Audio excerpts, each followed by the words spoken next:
Hi guys, how are you? I hope that you are enjoying this beautiful day because this day is a gift.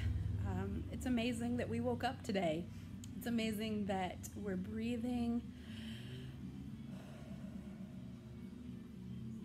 that we're filling our air, our lungs full of oxygen and releasing it.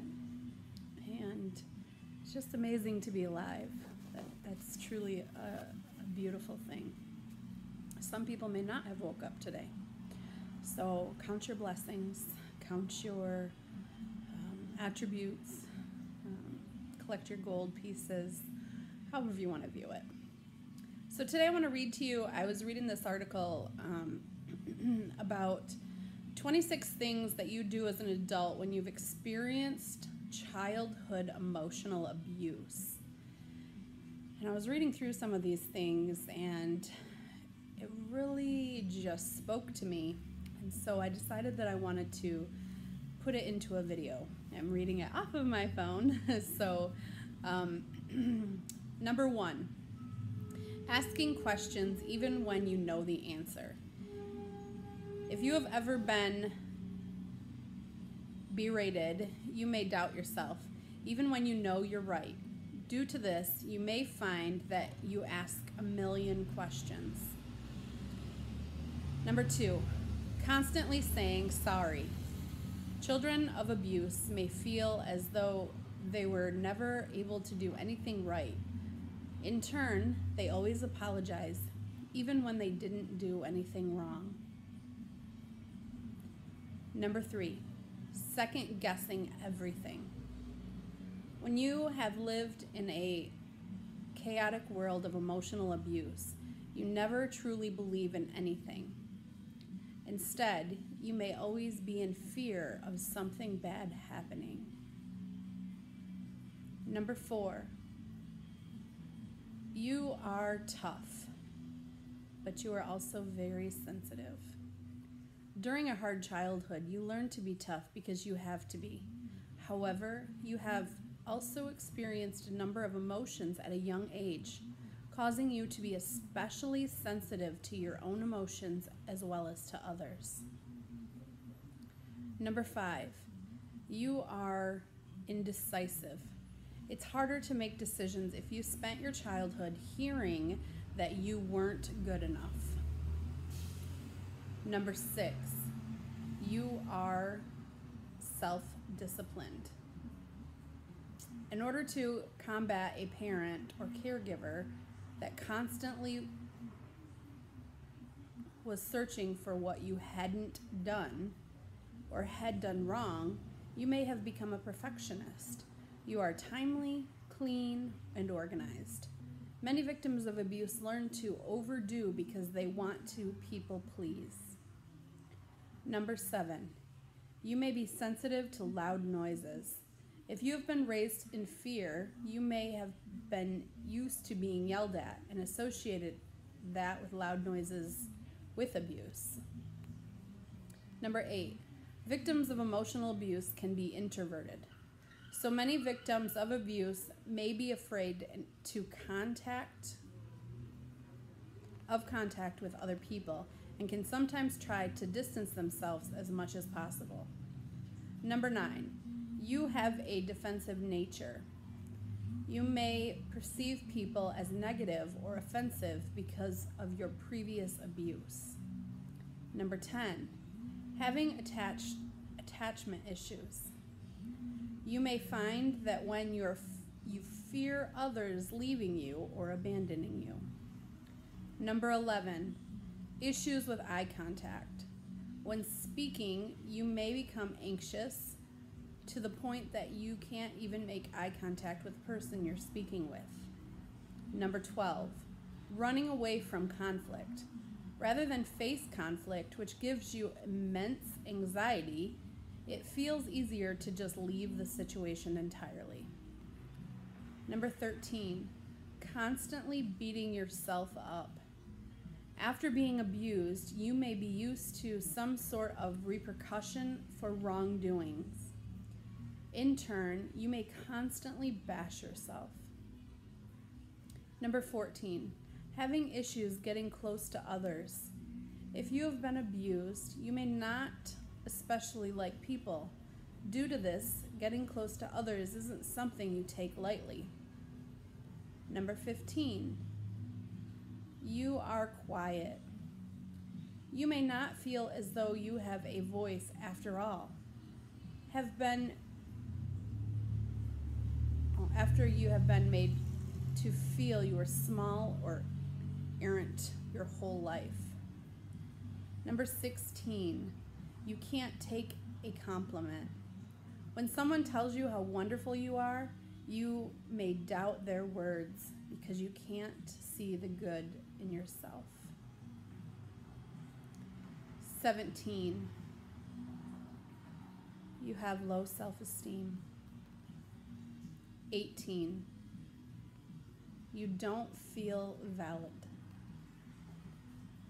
No matter what you do, you doubt that you are capable of doing it. Number 19, you are always nervous. Everything worries you and makes you nervous. Even the slightest sign of trouble, you may feel overwhelmed.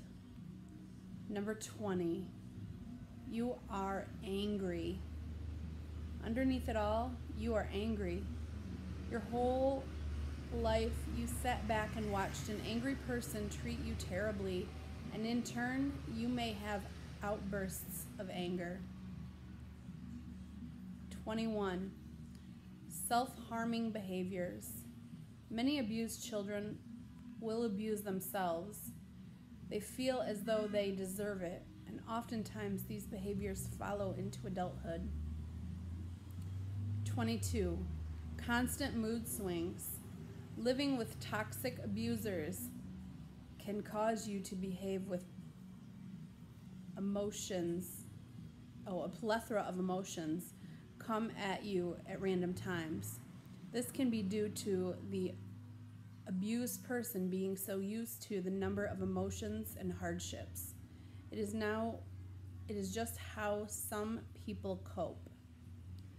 23, living in autopilot. You may notice that you sometimes blank out entire conversations or events, because you simply weren't present. And it's not because you didn't want to be present, but you disassociated from the situation. 24, commitment issues. Committing to people is harder when you have been hurt. You may not be able to trust others enough to settle with them. 25, you have addictive issues. According to scientists and psychologists, victims of emotional abuse often cope through addiction. These can include hard drugs, alcohol, stealing, gambling, eating, etc. 26, you are humble. Despite it all, when you have something good in your life, you appreciate it. You are humbled by your past to some extent. Not that it was a good thing, but it didn't change you into a bad person. Instead, you are a strong, grateful, and a survivor.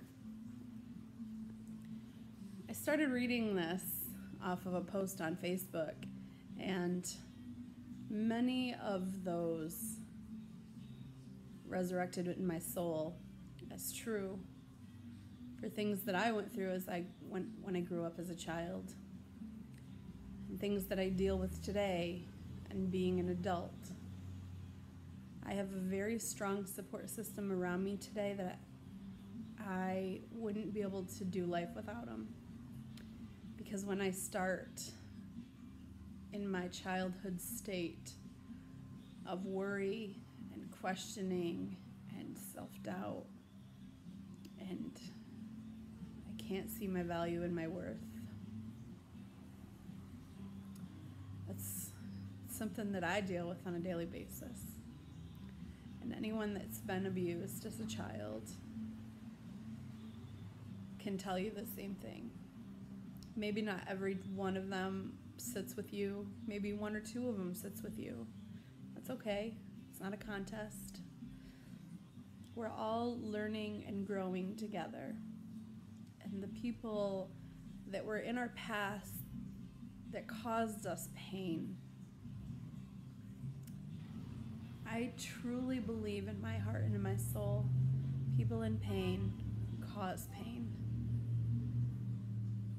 So the only reason they hurt you and they hurt me is because they were hurting themselves. And so I'd just like to take a moment to say, I forgive you. Say it with me. Forgive them. Not because they deserve it, not because they've asked for it, but because you deserve that peace. You deserve peace in your heart, and peace in your mind, and peace in your body, and peace in your soul. Close your eyes. Focus on your breathing at the tip of your nose. Breathe in, breathe out. Picture the color blue in your mind. Picture yourself in a blue ball, a ball of energy all the way around you. You're floating in this ball. That ball is made of peace. And there you are safe, and nothing can harm you. When you get those moments where you're struggling with any one of the 26 or more or less that I just read, surround yourself with that blue ball of energy and be safe in that moment of peace, because you deserve it and you're worth it. I believe that you're amazing. I believe you're incredible. I believe you are the most perfect person and deserve the most love. I believe you're worth fighting for.